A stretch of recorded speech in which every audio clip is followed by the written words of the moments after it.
This video only covers selected highlights of the Remunity Pump User Guide and is not intended to replace the user guide.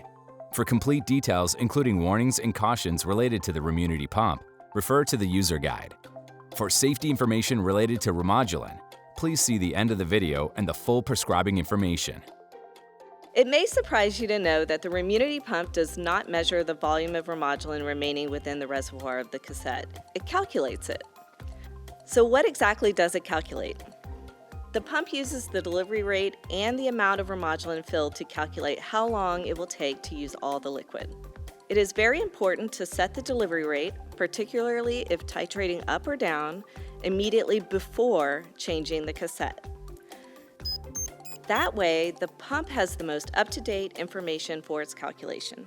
If you've ever received a cassette depleted alarm earlier than expected, it may be due to the incorrect order of setting your delivery rate, then changing your cassette. Reference your Remunity user guide for step-by-step instructions or contact your specialty pharmacy or healthcare providers to learn the proper way to adjust your delivery rate and change your Remunity cassettes.